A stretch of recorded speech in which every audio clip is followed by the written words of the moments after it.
Let's close our eyes for a moment.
Hatha Yoga Pradipika, Chapter 1, Sutra 11.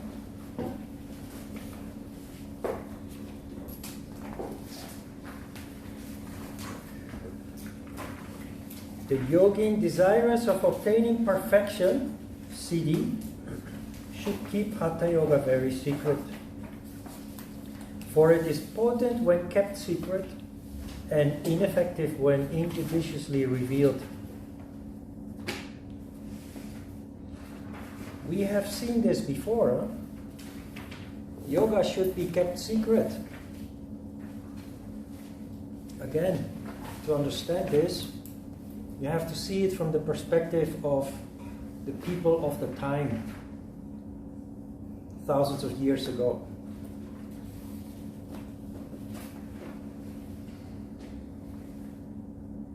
When you conquer time, it's maybe possible to imagine, referring back to what we discussed this morning, most people have not conquered time, so they look, if they read something like this, they look at it from the perspective of the modern human being. So what's this all about? It sounds like a fairy tale, it sounds like just a mystery created to impress people maybe. But there's no such thing. If it was written in a past long time ago, it has a reason. Not some frivolous kind of reason. But we have to try to find out where this comes from. First of all, the word perfection. Rightly so, in between brackets there is added siddhi. Siddhi, as you remember, are what is called supernatural or paranormal abilities that every human being will manifest as a result of yoga practice, as a result of energy going to the crown chakra and allowing the manifestation of what we call supernatural and paranormal, but are actually very normal characteristics. So perfection has nothing to do with a perfect pose, as is mistakenly interpreted in almost all yoga practice. Almost all yoga practice is about perfect pose.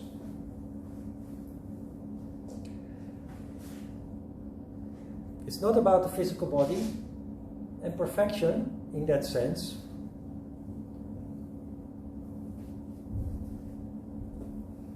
perfection doesn't exist. There are so many different people with so many different bodies and so many different abilities.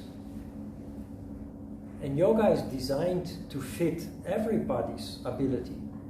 whether you're old, young, sick, healthy, strong, weak. Perfection here is about being whole again. A human being that is functioning on all levels, not just only one, or not just on instincts, the lower emotions and desires from the chakras below the diaphragm. Perfection here is to become a whole human being again, including the functioning in the crown chakra, where there is the potential for siddhis to manifest.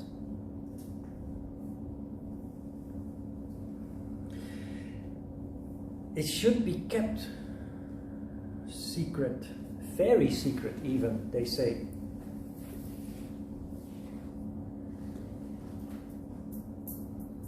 Yoga keeps itself busy with subtle aspects of life. Energy, spirit, energy control you have learned.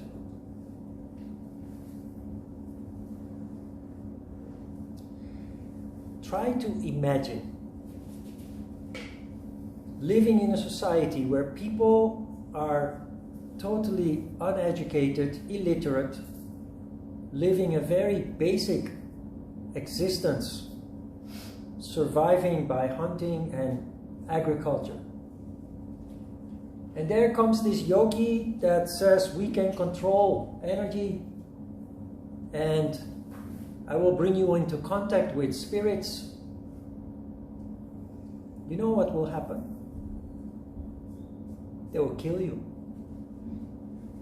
You'll be accused of sorcery, witchcraft, being a devil.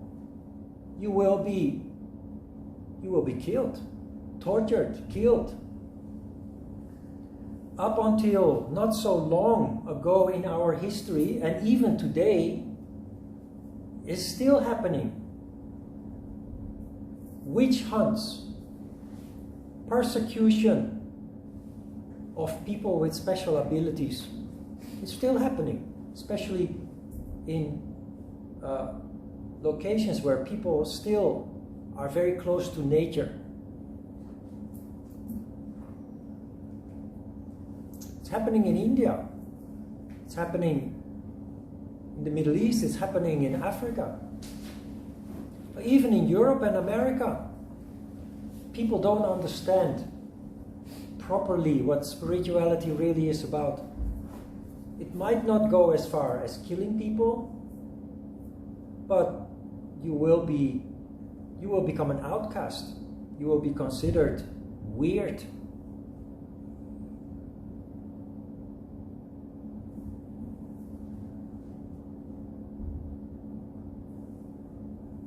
I have mentioned a couple of times that we stick to a very systematic approach. If I had introduced pranayama to you at the beginning of the course, you would have thought that I'm crazy. And you might not have returned for the second class day. That is what injudiciously means. Yoga is very potent if it is kept secret, but it is ineffective when injudiciously revealed. It sounds very dramatic, but it's the distinction that I've tried to make. The distinction between modern day yoga and yoga as a science of life. The traditional approach, the whole science. If yoga is done correctly, including all its elements, and in a very systematic way, the human being changes very rapidly. All of you must have noticed, to a small extent or even to a large extent, that things have started to change, that you have started to change. That is the potency. Yoga is potent not when it is kept secret, but when it is revealed in a proper way, And in the past, that meant one-on-one. If you wanted to become a disciple of a guru, a yogi, you would live with them for 10 years or so, 24 hours a day, 7 days a week, and you would be initiated into all the aspects of yoga, all the secrets of yoga. Times have changed. Human beings have changed. We do it in a totally different setting. The good thing about that is that more people can benefit from the changes that it has to offer.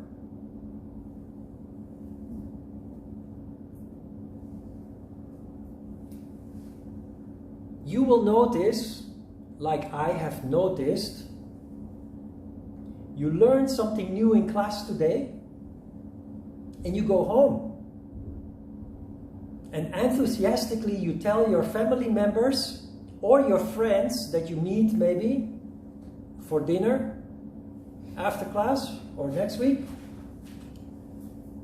You're enthusiastic about what you learned because it's amazing. So you tell your family about it. You tell your friends about it. And they will look at you like this. You serious? What happened with you? You used to be such a nice friend. But I don't recognize you anymore. How come you start saying these funny things?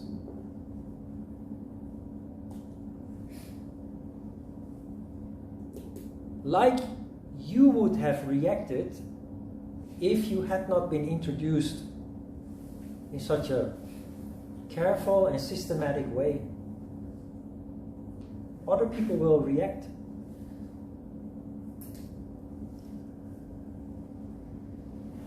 You all have to learn by making mistakes, so I'm pretty sure that something like this will happen or has already happened.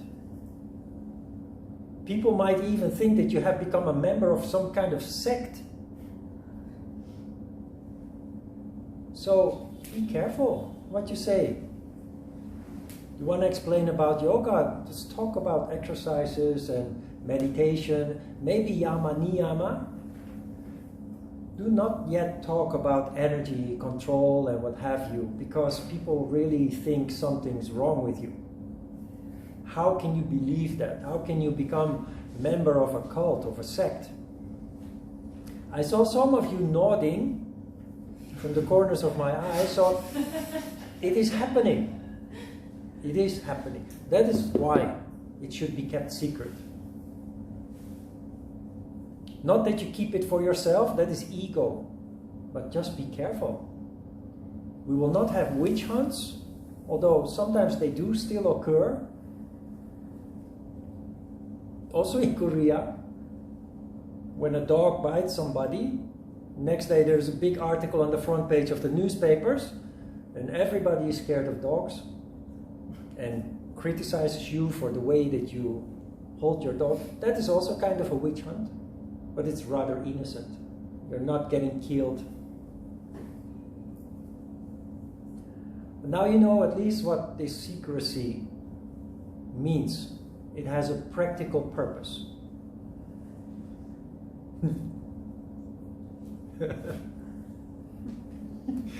Yes, Neda. I wanted to give a comment that from experience, I feel like people are more open to accepting the energy part when it's explained in the terms of quantum physics and... When it's explained in terms of what? Quantum physics and physics. When it's explained using scientific terminology, people are more open to accepting it. Right. You are a scientist yourself, so for you it makes sense. Right? Mm-hmm. I remember very clearly when you came to the open day and to the first class. Neda was the most skeptical of anyone. You were, right? And yet she came and she continued, and she even does the course for the second time.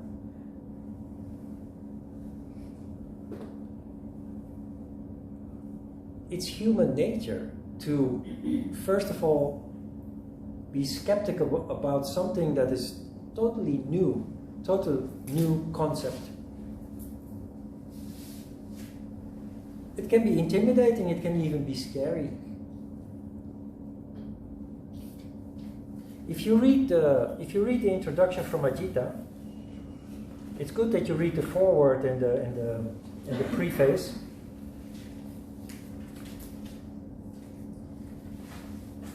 Ajita somewhere mentions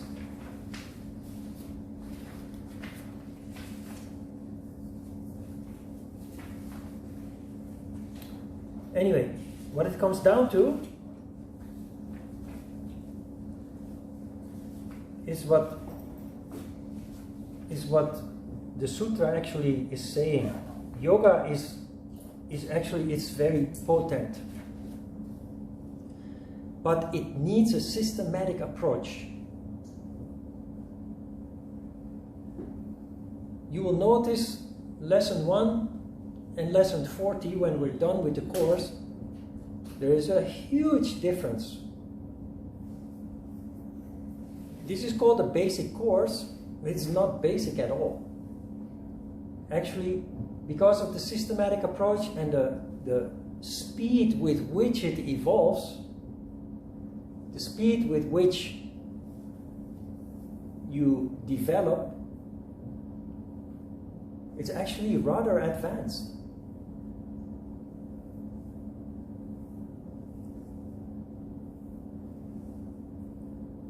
Ajita mentions that a human being has a huge potential, but it can only manifest if it is approached in a systematic way. The most yoga classes do not have that approach.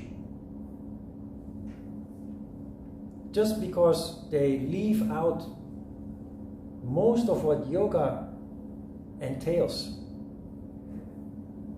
Most of all, it's just physical exercise.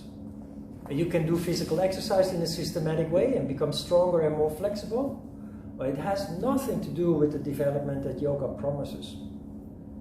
The opening up of consciousness, the manifestation of the siddhis, which is not a fantasy, which is not a mystery. The fact that you feel change occurring already so short into the course shows that it is working, that it is real, and that will continue in the years to come.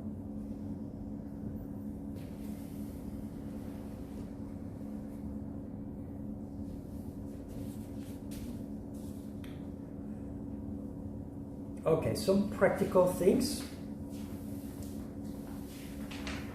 The Hatha Yoga Pradipika considers every aspect of yoga, also the circumstances in which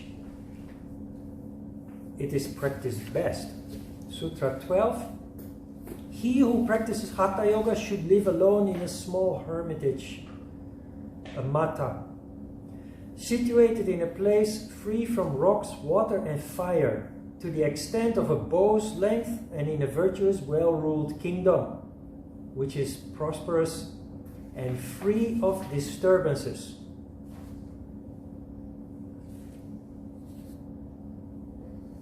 Several things here.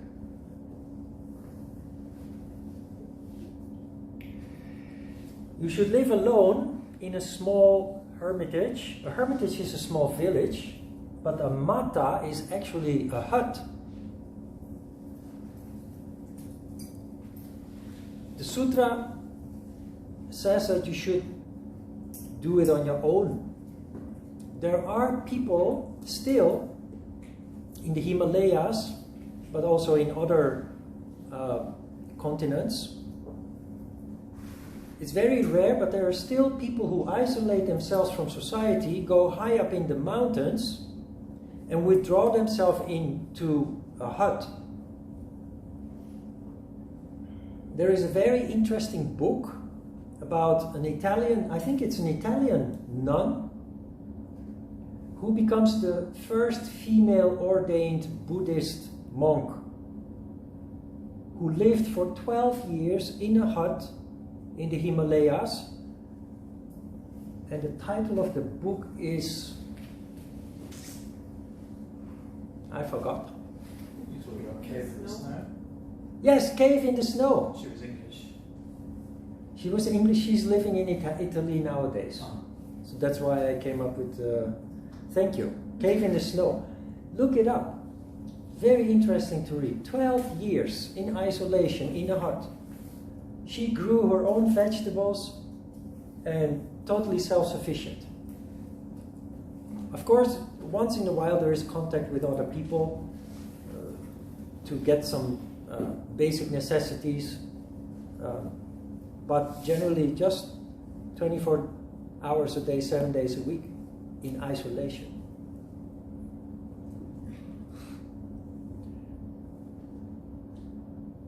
That's quite extreme. Being here is good, but what you see here from an ancient past is also a description based on which temples and monasteries were built. They were usually built usually high in the mountains, where it is difficult to have access, so it's easier to protect yourself against dangerous people roaming around. Far away from civilization, far away from society. And the purpose of that is to simply be away from any distraction.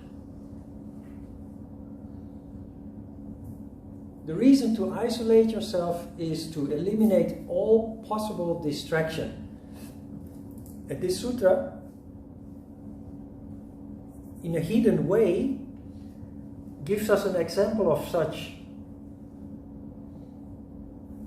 It says, free from rocks, water and fire to the extent of a bow's length. Rocks, water and fire are the elements of the three lowest chakras. Earth, earth, water and fire.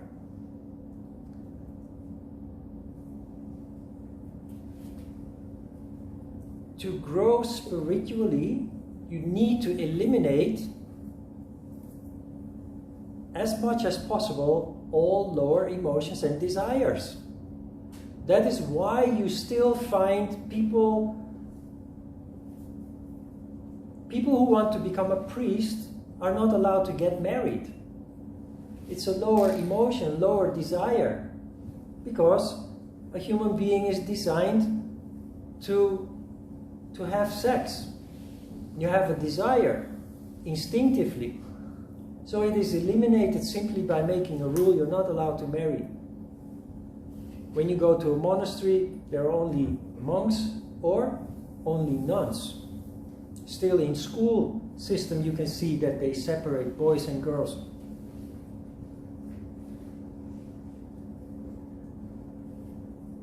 There are teachers, Ajita is one of them, who explains this literally as staying away from rocks, water and fire. Heat, ondol, the floor heating, can destroy your energy household. It's very comfortable, but it makes you weak. So yes, you have to be careful of fire. Water, we talked about with Svadhisthana Chakra, has a huge influence on your functioning without us even knowing it. Water has a influence by the force of gravity from the moon, has a huge influence on how we emotionally function. So yes, it does make sense to stay away from water. But much more in a practical sense, earth, water and fire is the elements of the lower chakras. Stay away. Fulfill your basic needs so that you're not distracted and disturbed by lower emotions and desires.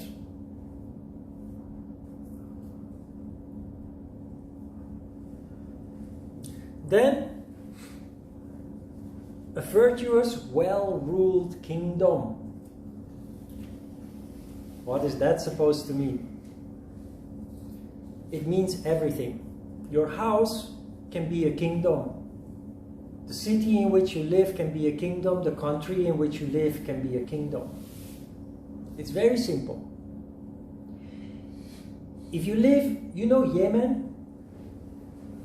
Yemen in the Middle East, it has had war for years. Syria. That is not a virtuous and well-ruled kingdom. Do you think those people can sit on a cushion and meditate and sing Om? Practice Vriksasana and Udita Trikonasana? Impossible. While they are standing in Trikonasana or sit on their cushion, there might be shot in the back. Or a bomb drops on their house. Impossible. A well-ruled kingdom is a country like these days. Korea is very well-ruled, stable to a large extent. Sweden, Finland, Netherlands, Germany, France. Those are places where you can feel relatively safe. Danger can still occur, but relatively safe. It's well-ruled, there is order, there is organization, there is safety. That is what this means. There, in such circumstances, you can thrive spiritually. But the basic needs need to be met. Otherwise, you fall back to your lower instincts simply to survive.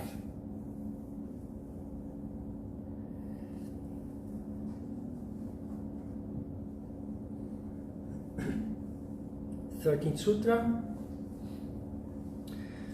The mata should have a small door and should be without any windows. Should be level and without any holes. It should be neither too high, too low, nor too long. It should be very clean, being well smeared with cow dung and free from all insects. Outside, it should be attractive with a small hall, a mandapa, which is actually a veranda, a raised seat and a well, and surrounded by a wall. These are the characteristics of a yoga mata as laid down by the Siddhas who have practiced Hatha Yoga.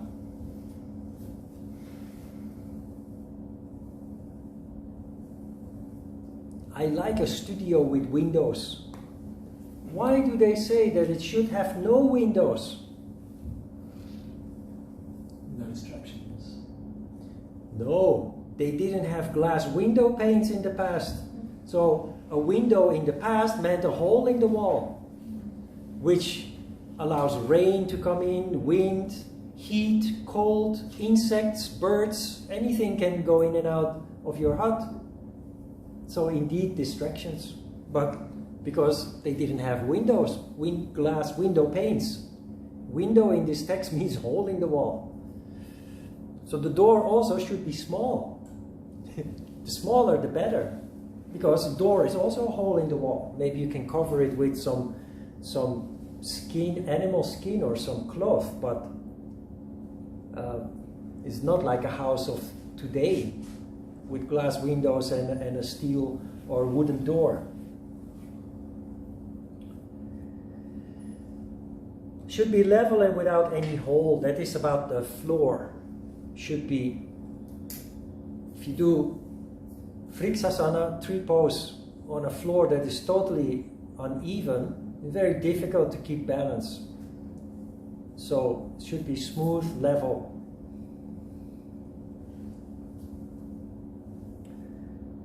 Shouldn't be too high, nor too low, nor too long. Just appropriate. But keep in mind that you're a ball of energy.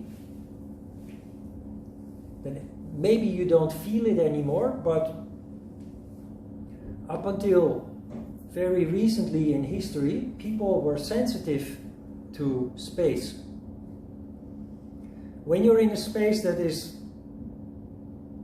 small, with a low ceiling, it seriously affects your, in Korean you would say 답답해. You feel oppressed. So you find this back in architecture, even modern architecture. People with not much money,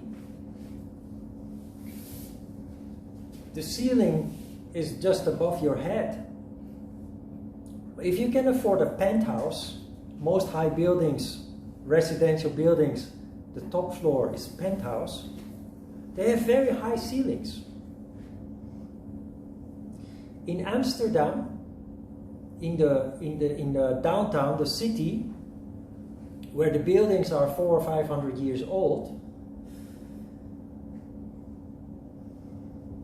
the merchants, the rich merchants of the city, lived on the first floor, where the ceilings are 5-6 meters high.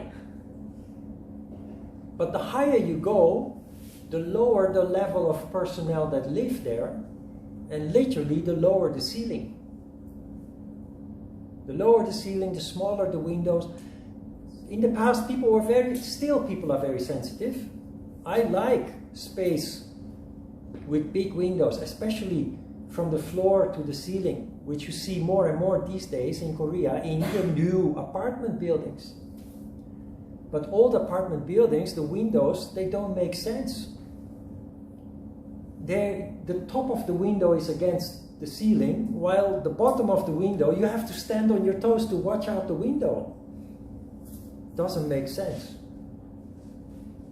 But it was just built for practical purposes, with no consideration for well-being of the human that is going to live there. But in the modern buildings, it all has to make sense. The more comfortable you are in the circumstances that you live in, the better you will develop, the better you will thrive. So it's very interesting that the Hatha Yoga Pradipika actually has great attention for these kind of material aspects that need to be fulfilled to allow you to grow spiritually. It's also in contradiction with spiritual leaders who say that you must renounce all material or materialism. The Hatha Yoga Pradipika contradicts that by saying it's very important. Your material foundation, without a material foundation and stability, you cannot spiritually thrive, grow, develop.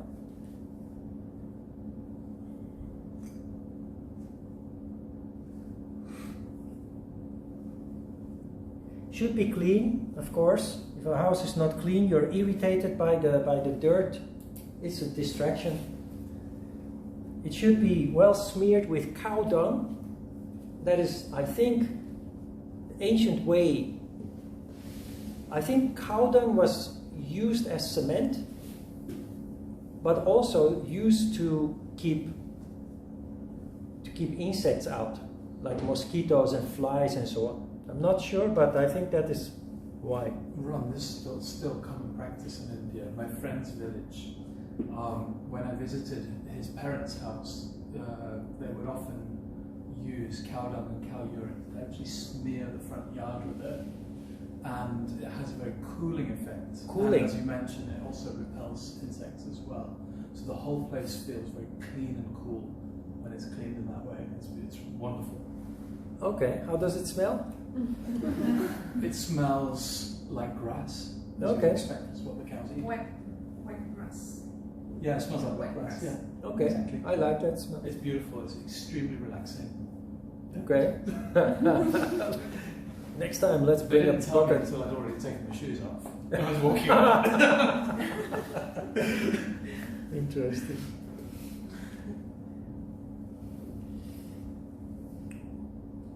Outside it should be attractive with a small hall, a mandapa. I said already that's actually a veranda. You know, in Dutch building regulations, every house by law has to have a veranda. Korean regulations have that too. According to Korean building regulation, every house has to have a veranda. But of course, they found a way around it. The apartment where I live, I saw photos of this apartment when it was built 50 years ago. It really had verandas. Those verandas don't exist anymore, only in word. They built windows and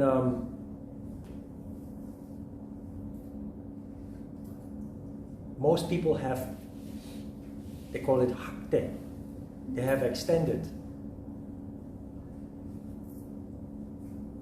I had a house in Holland before I came to Korea with a balcony both at the front and the back. And I really liked that. And I was actually kind of sad that in Korea most houses don't. I don't know about the newest apartments, the modern apartments, but every house that I lived had technically a veranda, but it was not a veranda anymore.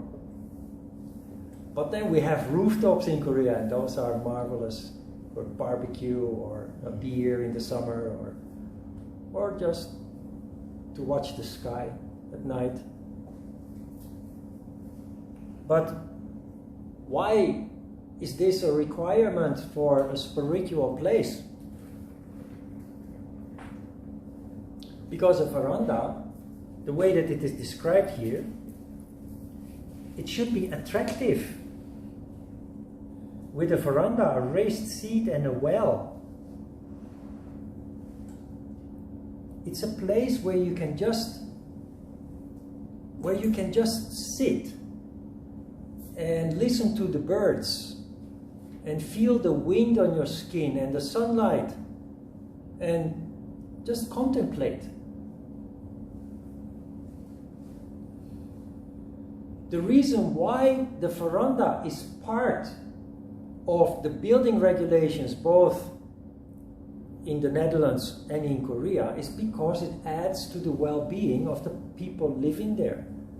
That's why it is part of the description of the ideal place for a yogi to thrive.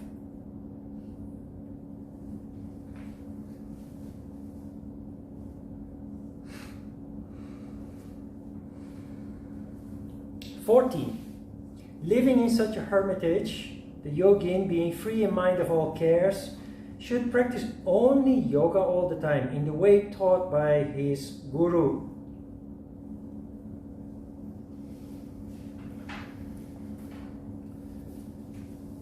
I have nothing to add to that. I think that is just clear. Anything that you do with full attention and intention will have the best effect on you, will offer you the best benefits. 15. Yoga fails by the 6 causes. Overeating, overexertion, excessive talk, the observance of disciplines, unsuitable has been added later, promiscuous company, and unsteadiness. Overeating. People sometimes ask, did you have a good lunch? What did you eat? And my answer is, I just had a small sandwich. To preserve energy. But actually really true. Overeating, it's delicious to eat food. Especially if it is delicious. And you want to have a second serving, and maybe a third. But then you crash, collapse. technically what happens from our point of view is all your energy is being absorbed by the digestion. And so there is no energy to control, there is no energy to make you function on higher levels of consciousness. That is where the austerity of yogis come from. Not only yogis, but all people in pursuit of spirituality in all cultures and all continents in the world, they make this one of the big parts of their practice. What you eat and how much you eat of it. Austerity. We have discussed tapas, austerity. It's about energy. The purer the food, the more you will benefit from it, and just appropriate amount. If you overdo it, it will just drain your energy away that you otherwise would use for your development.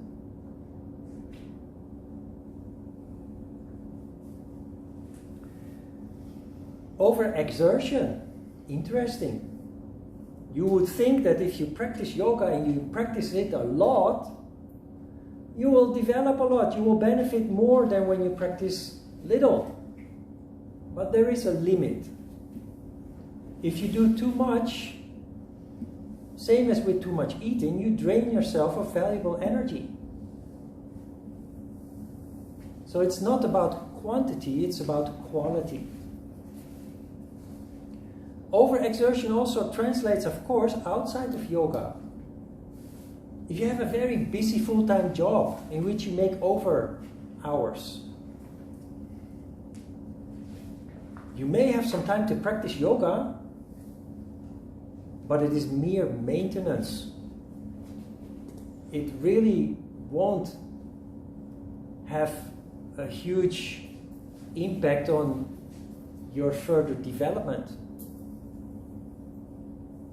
So overexertion in anything, it will just drain valuable energy that you otherwise would direct towards your development. Excessive talk. I talk a lot when I teach yoga. Excessive. Otherwise I don't. Maybe because I'm a man? Man, Jake, Thomas? Oh, women. Yeah? No. Women. Sudajeng. In Korean you call it Sudajeng. Chatterbox in English. There's nothing wrong with that. But why does the Hatha Yoga Pradipika say that excessive talking is not good? Because as long as you're engaged in talking and listening to talk, there is no turning inwards your attention. I see all the eyes getting big. What happened? Message. Oh. Where were we? To understand avoiding excessive talk, look at temples and monasteries that are havens of quietness. And sometimes there is the requirement not to talk. In silence, you automatically, naturally, spontaneously turn your attention inwards. You connect with your heart's content, your soul.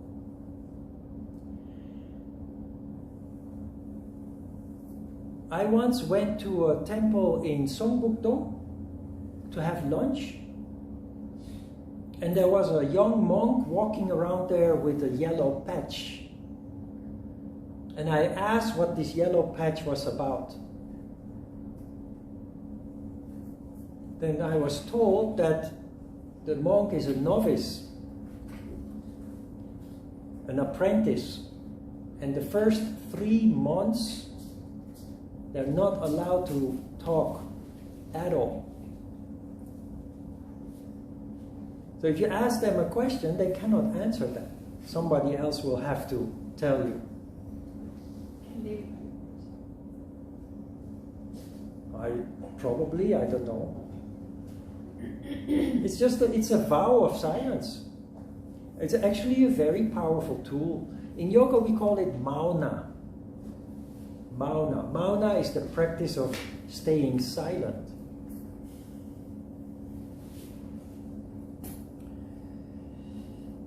Observance of disciplines or unsuitable disciplines. Yoga is a discipline, isn't it? Yes. But discipline is like a bottle of wine. Not like a car this time. It's like a bottle of wine. You drink one glass, it's beneficial. It's good for your heart, good for your blood pressure, good for whatever. It has antioxidants, vitamins, minerals, but there's also alcohol, which in small amounts may be good. So one glass, yes. You drink the whole bottle, it becomes a poison. Discipline is just like that. Discipline is necessary to achieve things. Also yoga. Most people find it difficult to practice every day. So without practice, no benefit. If you have the discipline to practice, you have more benefit. But then, if the discipline becomes strict, becomes rigid, then it starts to turn against you. What is supposed to be good for you, you start to hate. So there has to be room for consideration, how you feel. But of course, you need to apply truthfulness, purity. Do not allow yourself to be fooled by subconsciously fabricated excuses to be lazy, because that is the other side of the human functioning. The mind is very skillful at finding excuses not to practice yoga or not to do things that are supposed to be good for us. So discipline is important. But if you discover yoga and you say, yes, wow, I love yoga, I'm going to practice every morning, 6 o'clock. You jump out of bed, you take a cold shower, jump on your mat and you practice yoga. And you do that every day, regardless of how you feel. Within 3 weeks, 4 weeks, I guarantee you, you will hate yoga so much, you never want to hear the word anymore. Leave alone practice. That is why discipline is mentioned here. Discipline is important. The impression seems to exist here that discipline is not good at all. That's not the reality. Without discipline, we don't get anywhere, we don't achieve anything. But if discipline is rigid and there's no room for consideration of your condition, it becomes a poison. You start to hate what started as something that you loved. An example in practice is children that go to school. And then after school, instead of being allowed to play, they go to another school and then to another school. And late at night they come home and finally they can go to sleep. No surprise that many children hate studying, hate school. Suicide rate is quite high among students. One of the reasons is the rigid discipline with which they are forced to study.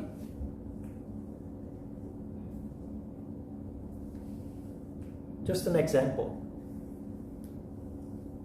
Children need lots of room to play.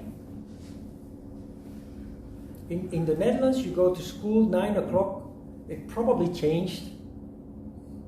I'm very old, so when I went to school, that's a long time ago.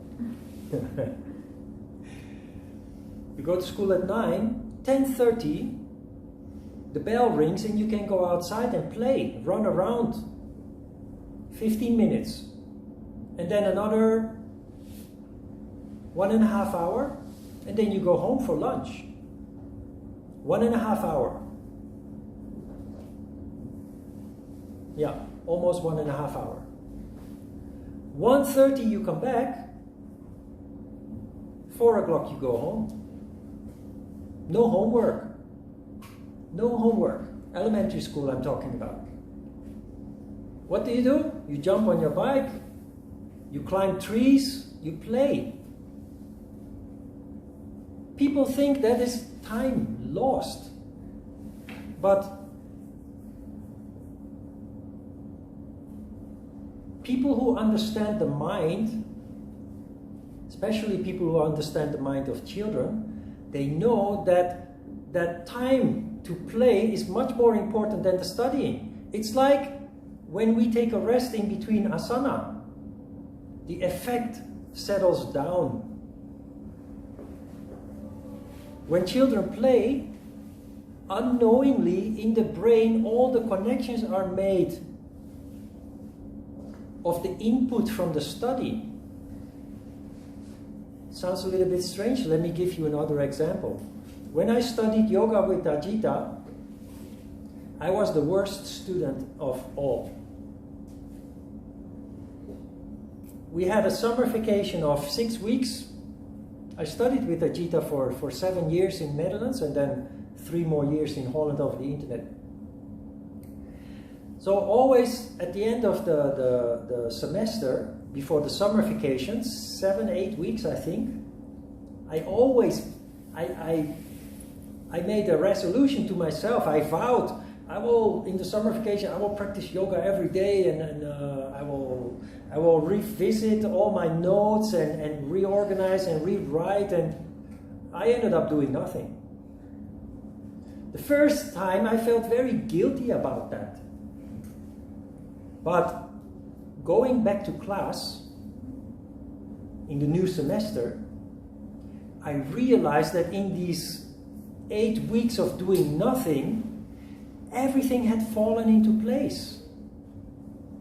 And that's only possible if you distance yourself from it. That is the importance for children to play. That is the importance of having discipline, but without that discipline being rigid.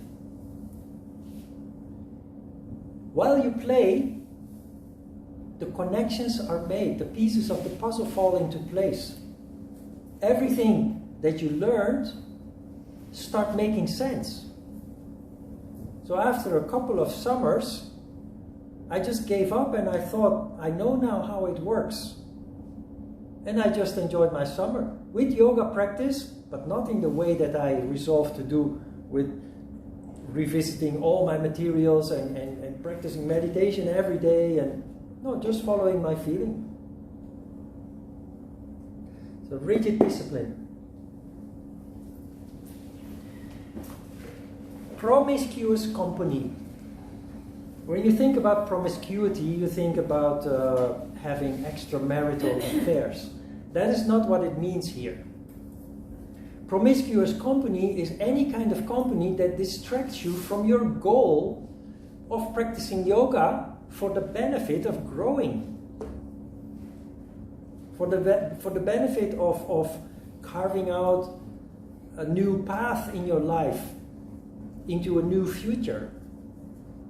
That can be your friends, that can be siblings, that can be parents, that can be colleagues, can be anybody who disturbs you in your peace of mind, who disturbs you in your pursuit of not only yoga, but basically this applies to everything in life.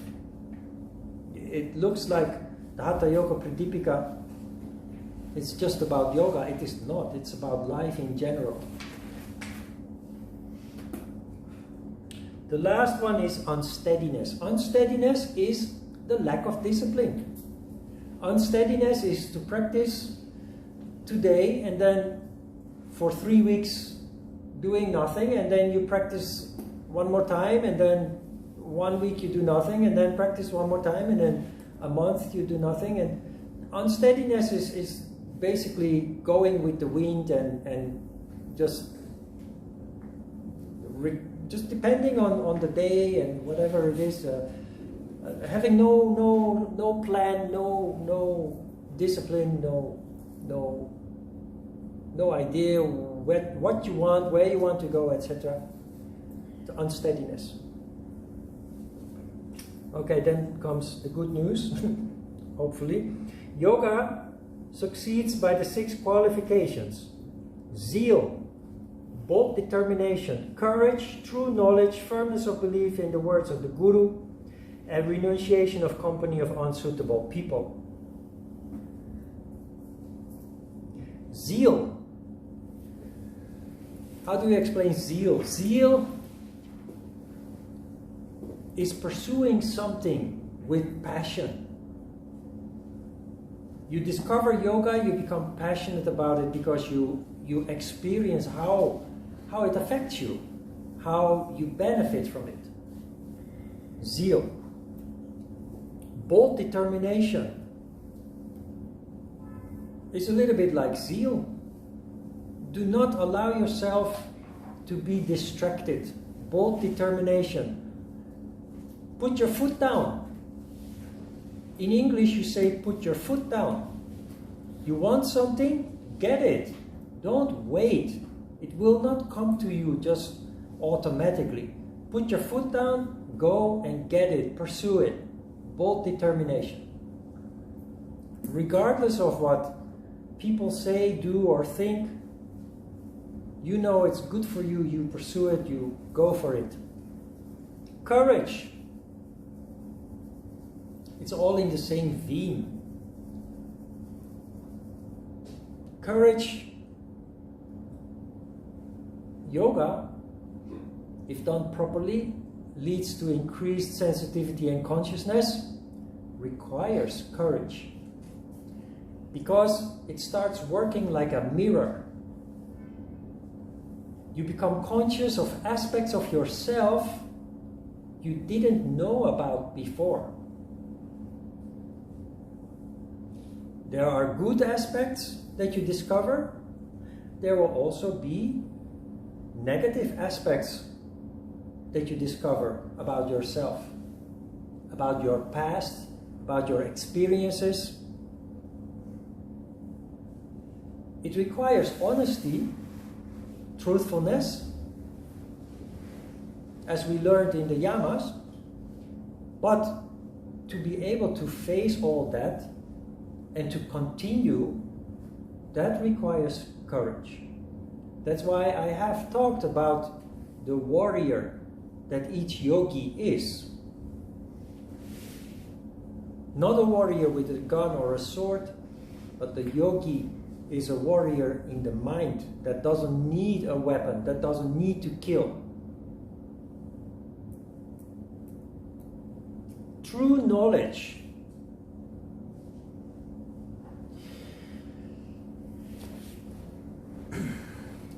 True knowledge. A book that says Shiva is the masculine energy variant because Shiva is a male god. That book does not contain true knowledge.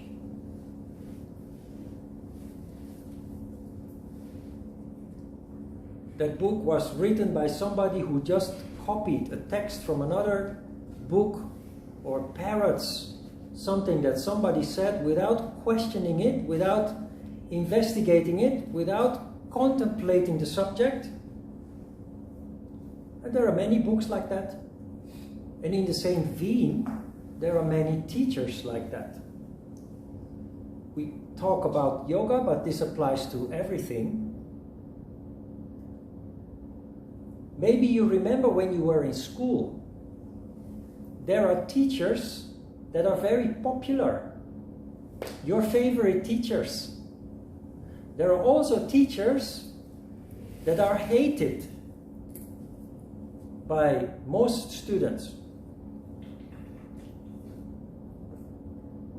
When you are young, you don't understand why exactly, but you say this teacher is very popular and that teacher is very unpopular. Unpopular? Unpopular? Unpopular. But the real difference is the teacher that spreads true knowledge, that teaches from the heart, inspiration, touches the heart of the students, and automatically the students gravitate towards that person. They want to hear more, they want to learn more. The teacher that is unpopular is just a teacher by default. Maybe there was no better option, or they lost their passion for teaching. And all they do is just repeat the text in the book. And then they say, go home and memorize this text. It's not only boring, it kills your enthusiasm. From our point of view, it's about energy being down or energy being up. True knowledge is not repeating what I'm telling you here, but regurgitating, contemplating. And then when you tell other people about it, sharing your own insights based on that.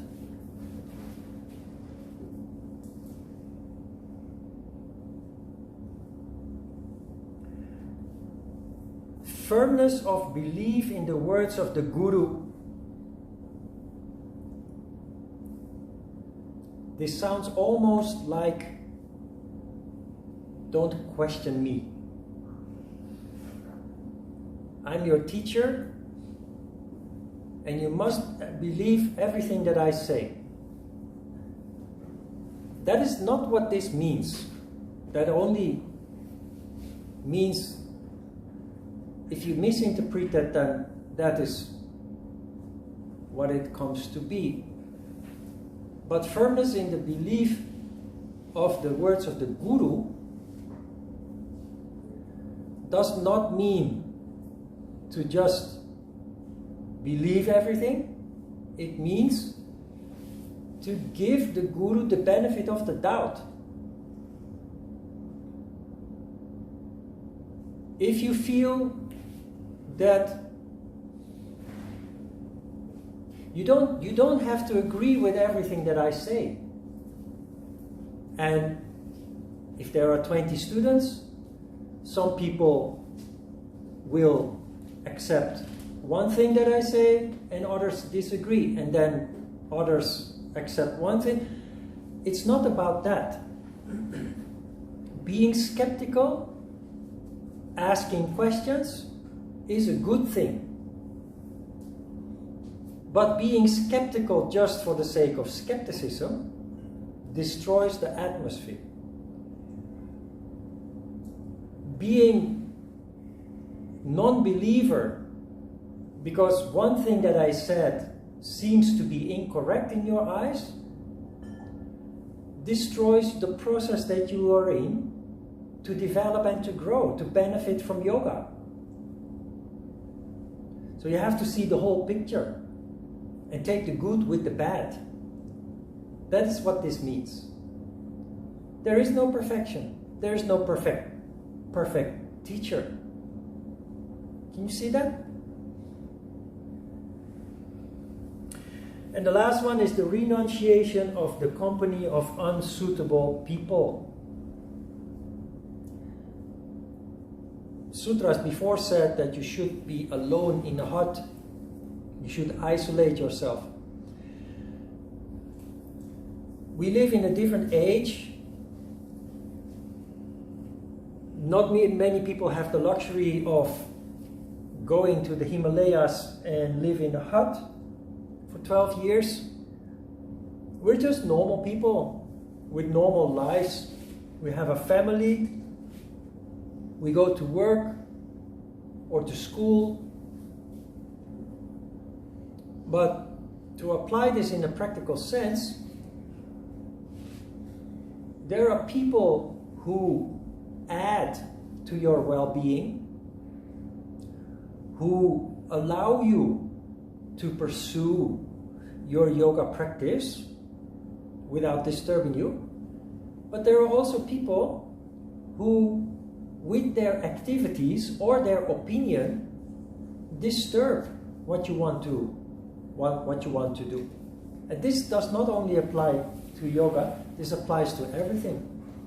In the end, especially the more sensitive and conscious that you become as a result of your yoga practice, you will actually eliminate more and more people from your life. They have no added value anymore. You recognize that? That's why you become a hermit. Like I'm a hermit. And there's nothing wrong with that.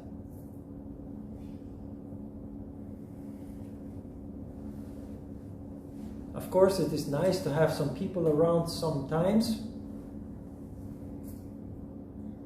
But if they are not on the same wavelength with you, their presence can become very distracting and disturbing.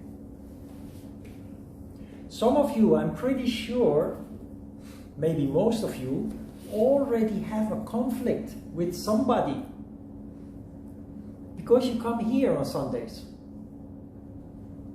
Maybe a parent or a sibling with whom usually you did another activity on Sunday, or your partner who says, I'm working all week and now every Sunday, the only day that we can spend together, you're going. That can become very distracting from what you want to do. Of course, we try to find a balance with reason.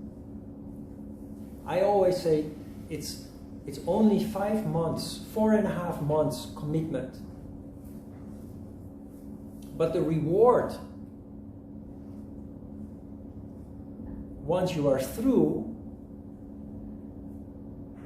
is priceless.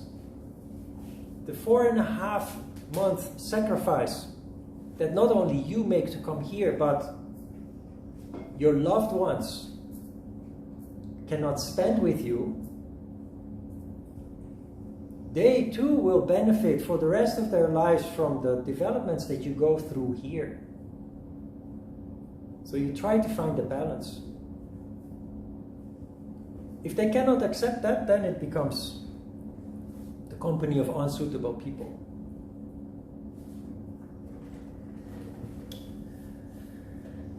Okay.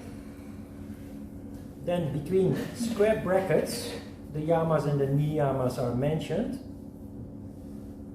The ones that you studied with me in the beginning of the course are based on Patanjali. They are a little bit different, only little, in the Hatha Yoga Pradipika. To do no harm, to speak the truth, to refrain from taking what belongs to others, to preserve continence, to practice forbearance, to have fortitude, to be merciful, to be straightforward, to be moderate in diet, and to be pure. These 10 constitute yama. Austerity, tapas, contentment, belief in God, charity, worship of God, listening to the exposition of Vedantic doctrines, modesty, a discerning mind, japa, repeating prayers, and sacrifice, hutta. These 10 constitute niyama. The experts in yoga say. You find some elements here that explain why some people are afraid that yoga is a religion, one of the dogmatic religions as we know them. So we have studied the yamas and niyamas from Patanjali, and they are much more practical in that sense. 17. Asanas are treated first because they form the first stage of Hatha Yoga. Asanas make one firm, free from maladies and light of limb. The grossest manifestation of the human being is the physical body. It is the end product of energy condensing and eventually manifesting into matter. So, to reverse the condensation of energy, we start at the bottom. We make ourselves light of limb. I weigh only 70 kilo. That's not so much for a man. But I can feel very heavy. Literally, physically heavy. At the same time, usually, my condition is such that when I go up the stairs, I take 2 steps at a time. And I feel light, not heavy. What is the difference here? Energy. It's all about energy. And energy, that is our working capital. Energy is our asset. Without energy, nothing is achieved in yoga. So we start at the bottom, reverse the process of condensation, and we do that with asana. The poses, movement with standing still, lead to not only increased physical strength and flexibility, but it leads to increased energy, which translates into a sense of lightness, literally lightness. You feel light. Physically and mentally you feel light. When you're physically heavy, you literally feel heavy. When you're mentally heavy, you're kind of dark and depressed. When you're mentally light, you have a sense of humor. You smile more with things. You are more joyful and pleasant and feeling good. So energy is everything. Yoga is the science of energy. It determines our functioning, it determines our development, it determines our happiness and well-being. Energy. And actually that is the principle that the whole Oriental philosophy is built upon. Just look at Oriental medicine, Korean traditional medicine, Chinese traditional medicine. It's all based on energy. It's exactly the same as yoga.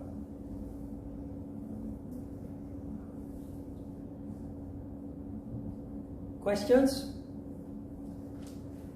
Next week, if you look at the next couple of pages, you have a lot of interesting asanas to learn. And we will do them all. Or at least we'll try. Okay, let's have a short break.